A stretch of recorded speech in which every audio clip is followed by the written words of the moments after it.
Hello, good morning, students. Today in 11th class physics, we are continuing our discussion on satellites. Satellites बच्चों last class में अभी हम लोग ने start किया था. सैटेलाइट क्या है? एनी नेचुरल और artificial object moving around any planet. कोई भी नेचुरल या आर्टिफिशियल ऑब्जेक्ट जो किसी प्लैनेट के चारों तरफ घूम रहा है उसको भी हम लोग सैटेलाइट बोलेंगे. We have discussed this topic in detail in the previous class. We'll have a quick revision of all those terms and topics related to this, which will be useful for today's class. ये suppose अर्थ है. अर्थ का मास अभी हम लोग centre पर मान सकते हैं. ये एक सैटेलाइट है मास m जिसका है, और ये एक सर्कुलर ऑर्बिट पर मूव कर रहा है जिसका रेडियस r है around the earth. We say for any object which is moving on a circular path, कोई भी ऑब्जेक्ट अगर सर्कुलर पाथ पर चल रहा है तो उसको सेंटर की तरफ एक फोर्स चाहिए पड़ता है. So in this case we say that the centripetal force required is provided by the gravitational pull of the earth. किसी भी जगह पर at any and every location the satellite will be attracted towards the center of the earth. ये satellite हर position पर अर्थ की तरफ attract होगा. So we say that the centripetal force required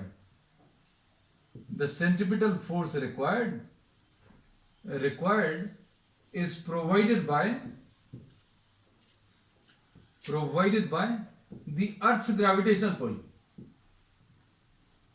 अर्थ का जो ग्रेविटेशनल पुल है वो सेंट्रिपिटल फोर्स प्रोवाइड करेगा. Suppose the orbital speed of this satellite, जिस स्पीड से ये ऑर्बिट कर रहा है, this is VO. VO is the orbital speed. अब centripetal force required mVO square by r ऐसा लिख सकते हैं. This will be equal to, or this will be in fact provided by the gravitational pull. ये इसको कितने force से अपनी तरफ अट्रैक्ट कर रहा है उसको F बोल दे रहे हैं. F अभी हम लोग निकाल सकते हैं, कितना आएगा? F is equal to G m1 m2 divided by r square. तो इसको अभी आप ग्रेविटेशनल पुल के से इक्वेट कर दो तो अब आपको क्या होगा, इसमें r और r कैंसिल होगा, m और m कैंसिल होगा, तो VO की value under root of G M E upon R. ये एक फॉर्मूला है जो अभी हम लोगों ने लास्ट टर्म पर डिराइव किया था. We have discussed this topic in detail. Short में इसका आज रिवीजन करा दिया. अब इसमें for a satellite which is rotating very close to the earth surface, r can be approximated by re. re is what? The radius of the earth.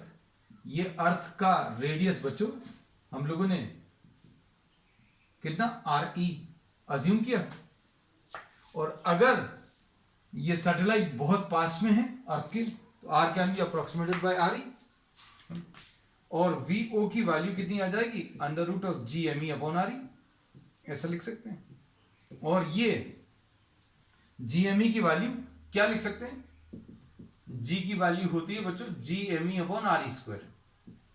तो G M E की value G into R E square आ जाएगा, और इसको R ई इधर लिख सकते हैं, तो under root of G R E. So orbital speed of a satellite which is rotating very close to the earth surface. अगर कोई सैटेलाइट अर्थ सरफेस के बहुत पास में मूव कर रहा है, it is orbiting the earth very close to the earth surface, तो उसकी ऑर्बिटल स्पीड बच्चों 7.9 किलोमीटर पर सेकेंड होती है, root G R E. So this speed is 7.9 kilometre per second.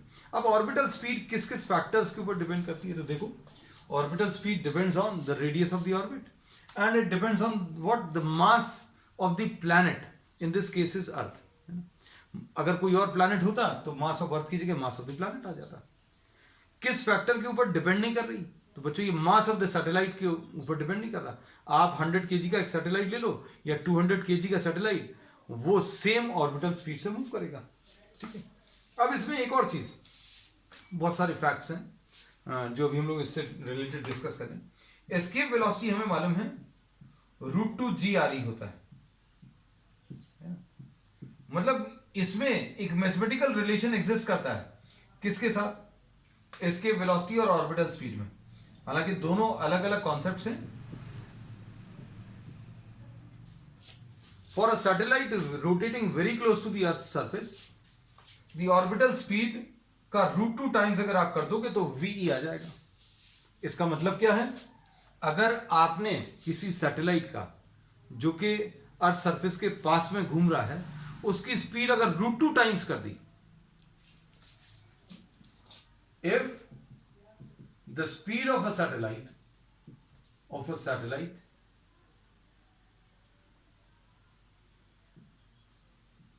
orbiting very close to the earth's surface is increased to √2 times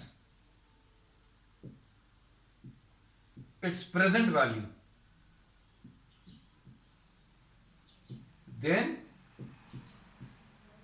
it will escape to infinity। तो क्या होगा, अगर आप उसकी speed बढ़ा दोगे किसी तरीके से, अगर ये पॉसिबल है, कोई अर्थ के चारों तरफ अर्थ के बहुत पास में घूम रहा है, अगर उसके अंदर कुछ ऐसा सिस्टम है कि आप उसकी स्पीड बढ़ा पाए, और स्पीड आपने कितनी इंक्रीज करी है, प्रेजेंट वैल्यू की √2 टाइम्स कर दी है ना, तो क्या होगा, it will escape to infinity, radius of orbit बढ़ता चला जाएगा, and what will happen, this will move on up to infinity. So we say that if the speed of the satellite is increased by 41.4%, 41.4% क्यों बोल रहे बच्चों, 1.414 होता है √2 की वैल्यू, तो आप कितना इंक्रीज कर रहे हो, 1 VO तो ऑलरेडी है, ये orbital speed of the satellite already है, अब आप कितना इंक्रीज कर रहे हो, 0.41 और इंक्रीज कर रहे हो। So if the speed is increased को ऐसा लिखा है by 41.4%, then it escapes to infinity। ये पॉइंट अभी हम लोग कल डिस्कस नहीं किया था, चलो अब आज हो गया। अब नेक्स्ट, इसके बाद नेक्स्ट कॉन्सेप्ट है बच्चों, इसमें ऑर्बिटल स्पीड के बाद next we are taking time period. Orbital speed का फार्मूला जो अभी हम लोगों को मिला है वो क्या है, orbital speed of a satellite V O value, this is √GME divided by R. Orbital speed of a satellite moving on a circular orbit of radius are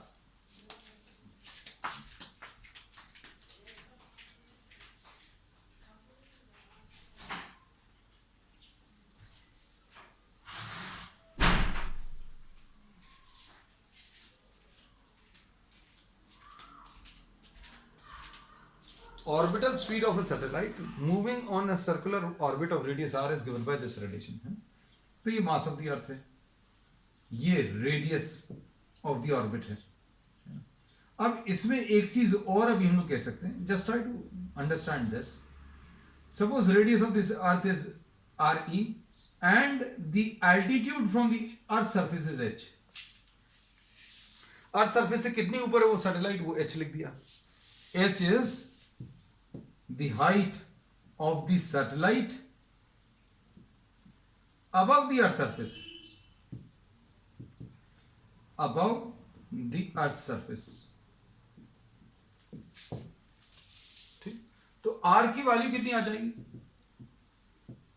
ये r अगर आपको बताना तो RE प्लस h लिख सकते हैं। तो VO की वैल्यू, एक और फॉर्मूला बच्चों इसका, GME upon RE plus h, ऐसा भी लिख सकते हैं।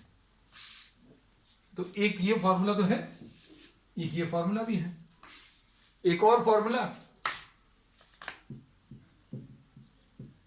GME को GRE स्क्वायर लिख दो, क्योंकि G की value GME upon RE square होता है, इसलिए GME की value G into RE square आ जाएगा। So this is another formula। So these are the variants, 3 possible variants of the same result, है ना, ये कुछ अलग अलग नहीं है, बस अब आपको अप्लाई करना आना चाहिए। RE है √G upon RE plus h। ठीक, चलो नेक्स्ट इसके बाद अभी हम लोग जो ले रहे हैं अच्छे से समझना, we are now next discussing time period.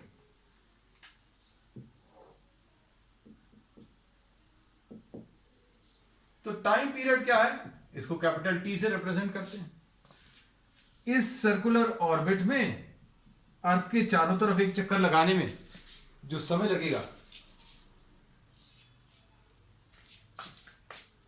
it is the time taken by the satellite to move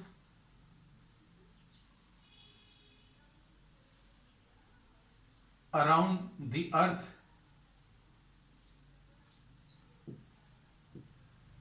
for one full circle, for one full circle or one full orbit। इसको अभी हम लोग टाइम पीरियड बोलते हैं। एक पूरा चक्कर लगाने में जो समय लगेगा, टाइम लगेगा, उसको अभी हम लोग क्या बोलेंगे, टाइम पीरियड। और टाइम पीरियड निकालेंगे कैसे, तो टाइम निकालने का बहुत सिंपल तरीका है। एक सर्कल में कितना डिस्टेंस कवर होगा, circumference divided by what, the orbital speed. अब ये 2 पाई आर है टी, और ऑर्बिटल स्पीड को अभी हम लोग वी ओ लिख सकते हैं। तो ये बच्चों फॉर्मूला है किसका, टाइम पीरियड का। अब इसमें क्या कर सकते हैं,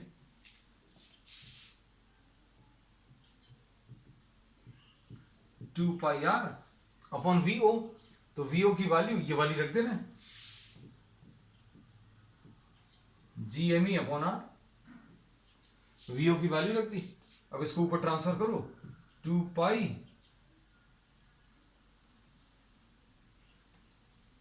are under root of R root G M E, ऐसा लिख सकते हैं। अब देखना, अभी हम लोग ये वाला पार्ट बच्चों इसका रब कर दे रहे हैं टाइम पीरियड के लिए।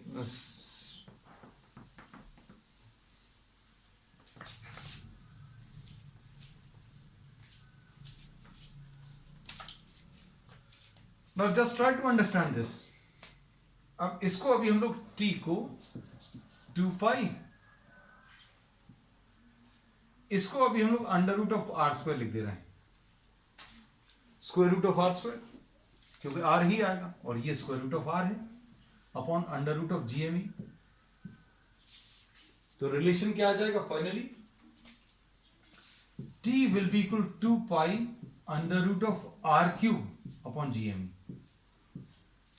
This is the final relation for time period. अब इसको अगर हम ध्यान से देखें तो ये कांस्टेंट है, ये भी कांस्टेंट है, ये भी कांस्टेंट है, तो t is directly proportional to under root of R cube, है ना। और स्क्वायर अगर कर दें तो अभी हम लोग क्या मिलेगा, T square is proportional to R cube. Square of the time period is directly proportional to what, the cube of the distance between the center of the planet and the satellite। Simple बोले तो t square will be proportional to the cube of the radius, है ना। इसको ऐसा बोल सकते हैं, t1 square upon t2 square is equal to r1 cube upon r2 cube, ऐसा भी लिख सकते हैं, है ना। मेन रिलेशन बच्चों ये है, इसके बेसिस पर अभी हम बहुत सारे प्रॉब्लम्स को जल्दी सॉल्व कर सकते हैं। अब इसमें नेक्स्ट है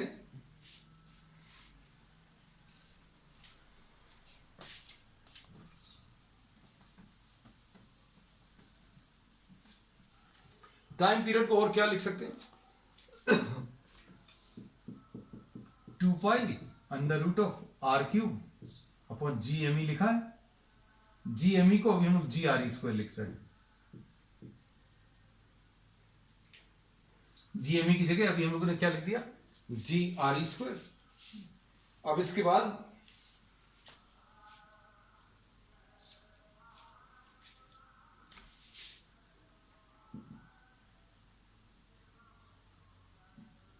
to pi upon R E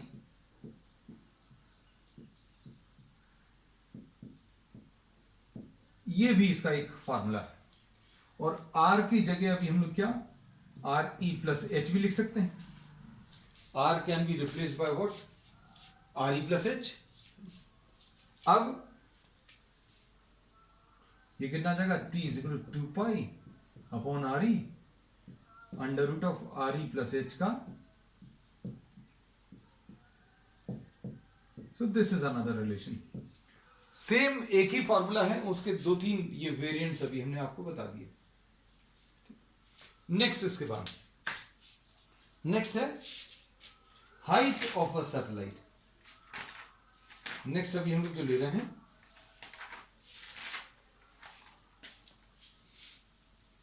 that is what height of a satellite. अब बच्चों इसको अभी हम लोग रब कर दे रहे हैं।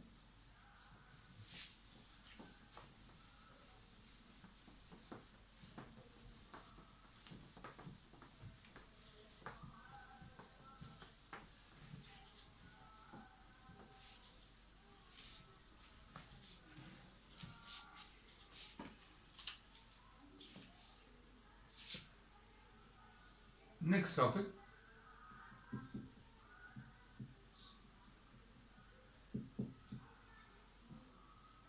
हाँ, इसमें बच्चों एक चीज और रह गई है, वो भी डिस्कस कर लें इसके पहले। चलो, time period of a satellite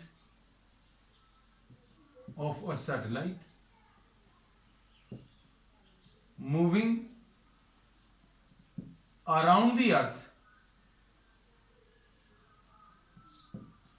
very close to the earth surface.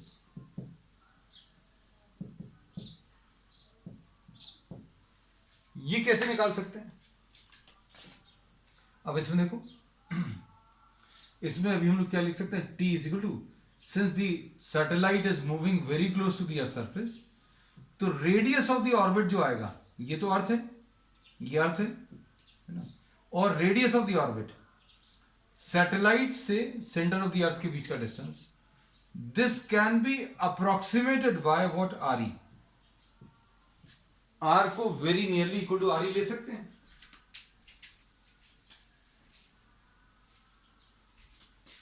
कब ले सकते हैं बच्चों? आर को आर ई से अप्रोक्सीमेट कब कर सकते हैं? When this is moving around the earth very close to the earth surface. अगर ये अर्थ सरफेस के बहुत पास में है तो क्या होगा, R can be approximated by R E. तो कितना आ जाएगा, 2 pi upon R E under root of R E cube divided by G. यानी ये कितना आ जाएगा, T is equal to 2 pi upon R E. ध्यान से देखना, इसको R E square into R E. ये फॉर्मूला याद मत रखना, ये एक स्पेशल केस है। टाइम पीरियड के ये फॉर्मूलेस ये परफेक्ट हैं, इसमें कोई दिक्कत नहीं है। लेकिन ये वाले जो फॉर्मूलेस हैं ये किसके लिए डिराइव किए हैं? R is very close to very nearly equal to R E. R जो है आर ई के नियरली इक्वल है। अब इसे इस आर ई को बाहर ले सकते हैं, तो 2 पाई अपॉन आर ई, ये आर ई बाहर आ गया, under root of R E upon ji.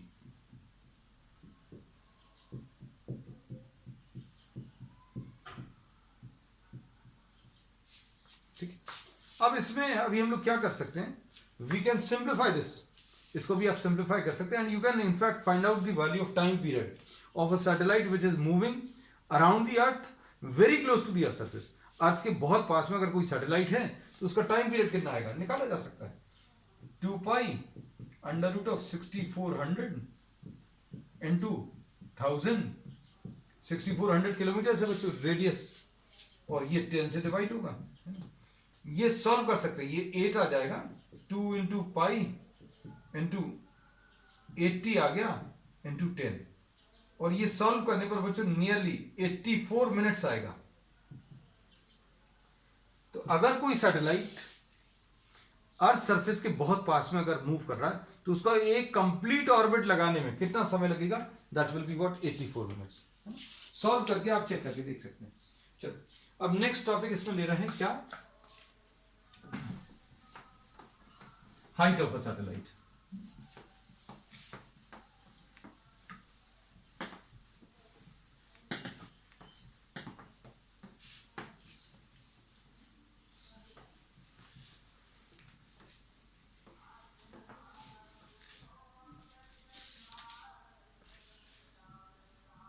Height of a satellite. अब देखो हम लोगों ने पिछले टॉपिक में जो रिलेशन लिया था उसी को अभी हम लोग आगे बढ़ा रहे हैं। ये आर ई है, ये सैटेलाइट की हाइट अर्थ सरफेस से एच है, और आर की value R E plus H है। ठीक, अब क्या कर सकते हैं, टाइम पीरियड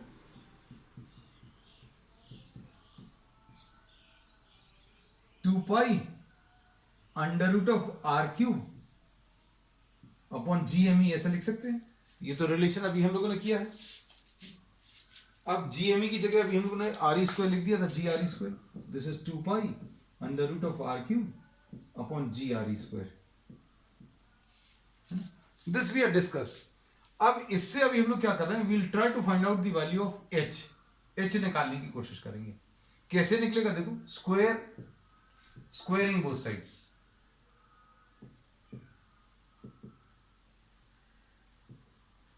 अगर आपने स्क्वायर कर दिया तो कितना आ जाएगा, T square will be equal to 4 pi square R cube upon G R E square. इसको स्क्वायर किया, टी स्क्वायर आ गया, इसको 4 pi square R cube upon G R E square, G R E square. अब इससे are cube की value कितनी मिल जाएगी, ये आ जाएगा G T square G R E square divided by 4 pi square. ये किसकी वैल्यू आ गई बच्चों, आर क्यूब की। अब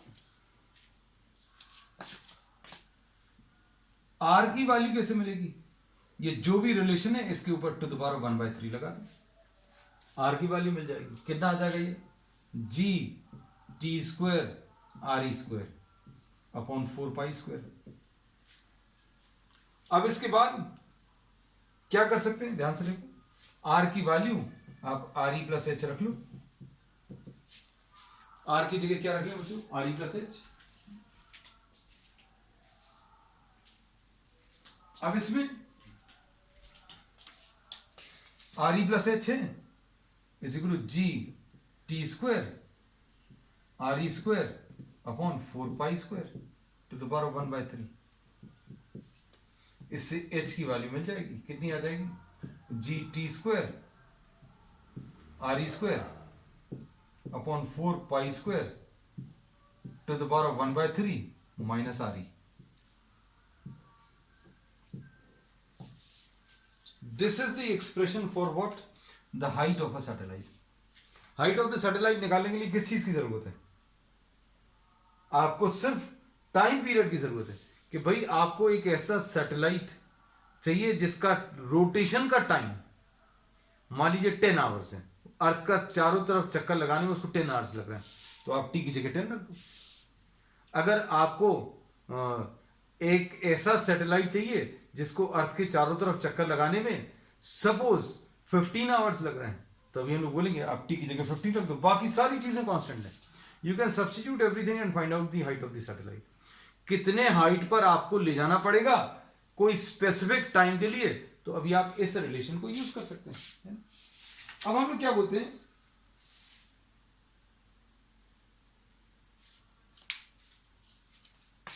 अब सपोज हम लोग एक कोई ऐसा सैटेलाइट इमेजिन करें, सपोज ये अर्थ ऐसा मूव कर रहा है, earth is rotating about its own axis, earth जो है खुद की एक्सिस के अबाउट रोटेट करता है और उसको घूमने में 24 आवर्स लग रहे हैं, है ना। So earth is moving around the sun के चारों तरफ चक्कर लगाता है, वो उस मोशन की बात नहीं कर रहा है, the spinning motion of the earth about its own axis, है ना। तो अभी हम लोग ये कहते हैं, इमेजिन करो बच्चों, क्या दिखा दें अभी आपको अर्थ की जगह, हाँ चलो you are having a bulb.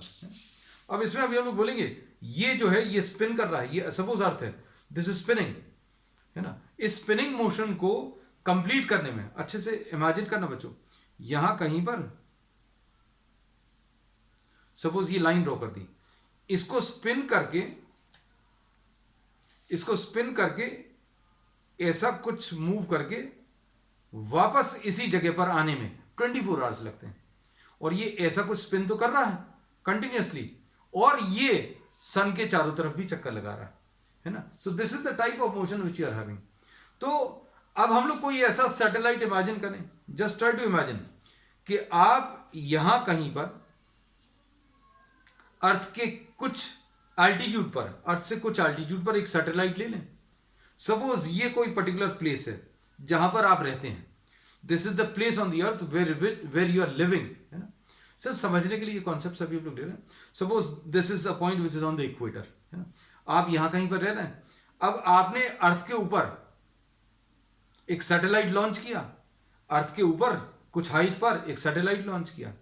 अब इस जगह को स्पिन करके इसी जगह पर वापस आने में सपोज 24 आवर्स लग रहा है. और आपने एक सैटेलाइट ले लिया जो अर्थ के साथ साथ घूम रहा है. मतलब इसको एक पूरा स्पिन कंप्लीट करने में कितना समय लग रहा है? 24 आवर्स लग रहा है. और सैटेलाइट जो इसके चारों तरफ घूम रहा है, यहां से लॉन्च किया था कुछ हाइट पर. अब जैसे जैसे ये अर्थ मूव कर रहा है, जैसे अर्थ यहां मूव किया तो ये सैटेलाइट यहां से यहां आ गया. अब ये यहां पर मूव कर गया तो सैटेलाइट यहां कहीं पर आ गया. और अगर ये जगह यहां पर आ गई तो ये सैटेलाइट यहां कहीं पर. सो this is moving along with the earth. जैसा जैसा अर्थ मूव कर रहा है वैसे वैसा ये मूव कर रहा है. So what will happen? The satellite will appear to be stationary. वो सैटेलाइट हमेशा किसी एक जगह पर रेस्ट पर दिखेगा. तो घूम तो रहा है, ये घूम तो रहा है अर्थ, और सैटेलाइट भी घूम रहा है, लेकिन अर्थ के साथ साथ घूम रहा है. अब दो चीजें अगर एक साथ एक ही स्पीड से चलेंगी तो क्या होगा? रेस्ट पर दिखेंगी. इसका एग्जांपल बच्चों क्या है? आप एक बस में बैठे हुए हो. आप इस बस में बैठे हुए, दूसरी बस ये है. अभी हमने ये बोला आपकी बस चलनी शुरू कर दी 10 मीटर्स पर सेकंड से, तो ये पीछे छूट जाएगी. लेकिन अगर ये भी 10 मीटर्स से चल रही है, 10 मीटर्स पर सेकंड से ये चल रही है, ये भी 10 मीटर्स, तो क्या होगा? आपको ये हमेशा साथ में ही दिखेगी. तो अभी हमने बोला क्या है? अर्थ मूव कर रहा है और इसके चारों तरफ सैटेलाइट भी मूव कर रहा है. दोनों साथ में चल रहे हैं. तो क्या होगा? The satellite will appear to be stationary. वो सैटेलाइट बच्चों, it will appear to be stationary with respect to the earth. तो अब हम लोग क्या करते हैं? जो भी कम्युनिकेशन सैटेलाइट्स अभी हम लोग यूज करते हैं वो इसी प्रिंसिपल पर बेस्ड है. किस प्रिंसिपल पर? कि जैसा अर्थ घूम रहा है वैसा ही घूमेगा. मतलब ऐसा नहीं है जैसे अभी हम लोगों ने बोला अर्थ को स्पिन करके एक चक्कर लगाने में, अर्थ को स्पिन करके एक चक्कर लगाने में 24 आवर्स लग रहे हैं. तो सैटेलाइट को भी एक चक्कर कंप्लीट करने में 24 आवर्स लगेंगे. तो क्या होगा? दोनों की स्पीड एक जैसी हो जाएगी. दोनों की स्पीड एक जैसी हो जाएगी मतलब क्या होगा? दोनों एक साथ चलेंगे, दोनों एक साथ मूव करेंगे, है ना. अगर ये जगह जहां पर आप रह रहे हैं, this is on the equator, है ना, यहां कहीं पर सैटेलाइट लॉन्च किया, जैसे जैसे ये चलेगा, जैसे जैसे ये घूमेगा, वैसे वैसे सैटेलाइट भी घूमेगा.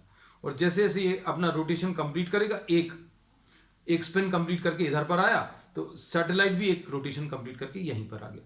So if the time period of the satellite, if time period of a satellite is 24 hours and its sense of rotation is similar to that of the earth, then such a satellite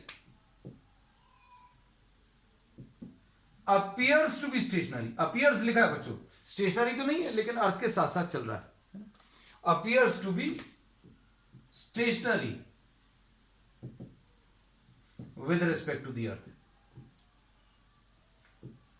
and this such a satellite is called geostationary satellite. तो भाई ऐसे satellite की जरूरत क्या है? तो अभी हम लोग बोलते हैं ऐसे सैटेलाइट्स का अभी हम लोग यूज करते हैं फॉर कम्युनिकेशन पर्पसेस. और जिस ऑर्बिट में ये पॉसिबल है उसको अभी हम लोग जियोस्टेशनरी ऑर्बिट बोलते हैं. तो जियोस्टेशनरी ऑर्बिट क्या है? एक ऐसा ऑर्बिट जिसमें सैटेलाइट को चलाने पर वो अर्थ के साथ साथ घूम रहा है, 24 आवर्स ले रहा है. तो ऐसे सैटेलाइट की हाइट क्या होगी? ये अभी हम लोग इससे कैलकुलेट कर सकते हैं. You can substitute the value and simplify, है ना। तो ये बात समझ में आ गई।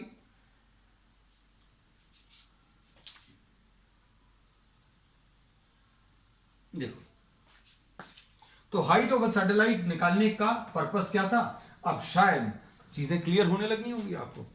For a Jio stationery satellite, for a Jio stationery satellite, the time period is 24 hours।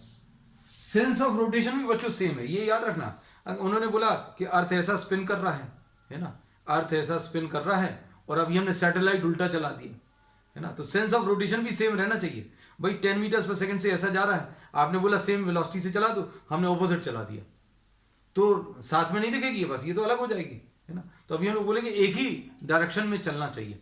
तो जिस डायरेक्शन में अर्थ स्पिन कर रहा है उसी डायरेक्शन में सैटेलाइट भी मूव करना चाहिए।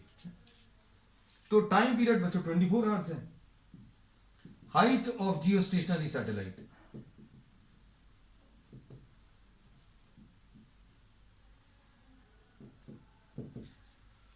ये h आ जाएगा और h कैसे मिलेगा, g 9.8 है, टी स्क्वायर यानी 24 into 60 square into R E square. बच्चों थोड़ा सा जगह ज्यादा चाहिए, इसको अभी हम यहां कहीं पर लिख ले रहे हैं।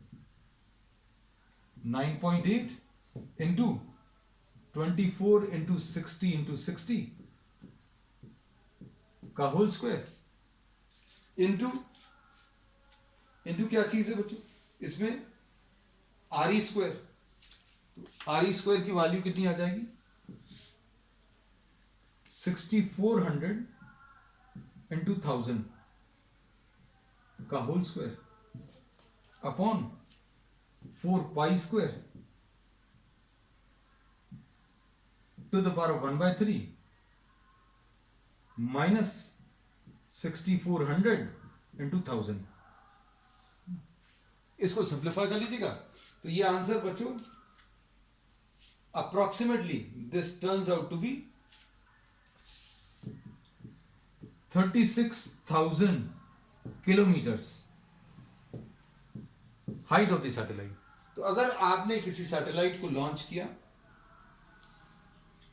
और कितने एल्टीट्यूड पर लॉन्च किया, 36,000 किलोमीटर्स पर ले जाकर, जिस सेंस में, जिस डायरेक्शन में अर्थ स्पिन कर रहा है उसी डायरेक्शन में अगर सैटेलाइट को लॉन्च किया तो क्या होगा, this satellite, such a satellite will appear to be stationary with respect to the earth. Equatorial plane पर अभी हम लोगों ने एक जगह लेकर बताई थी, ये अर्थ है ना, अर्थ में ये जगह है ऑन द इक्वेटर, और इसके ऊपर, इसके जस्ट ऊपर में आपने 36,000 किलोमीटर, इसकी रेडियस बच्चों कितनी है, ये अर्थ है, इसकी रेडियस 6400 है, आप कितनी ऊपर लेकर गए हैं इसको, 36,000 किलोमीटर ऊपर लेकर गए। और फिर आपने जिस सेंस में, अगर ये ऐसा कुछ रोटेट कर रहा तो सैटेलाइट को भी ऐसे ही लॉन्च किया, तो क्या होगा, इसको पूरा एक स्पिन कंप्लीट करने में, अर्थ को पूरा एक स्पिन कंप्लीट करने में about its own axis it will take 24 hours, और सैटेलाइट को भी इसके चारों तरफ चक्कर लगाने में 24 आवर्स लगेंगे। And this satellite will appear to be stationary with respect to the earth. और रेडियस अगर आप निकालोगे तो radius of the orbit will be approximately 42,000 kilometres. ठीक, orbital speed of the satellite भी निकाल सकते हैं।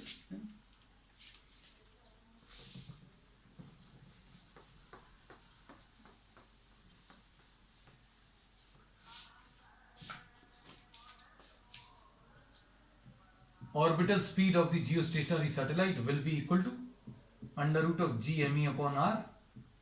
तो इसमें under root of G R E square लिख सकते हैं, और ये r की वैल्यू अभी हमें मालूम है, तो इसको अगर आप सॉल्व करोगे तो ये 3.1 किलोमीटर्स पर सेकेंड आएगी। So orbital speed of a geostationary satellite is found to have a value of 3.1 kilometers पर सेकेंड, सॉरी। ठीक है, तो बच्चों this finishes today's class. We will continue with the same topic on the next one. That's all for today.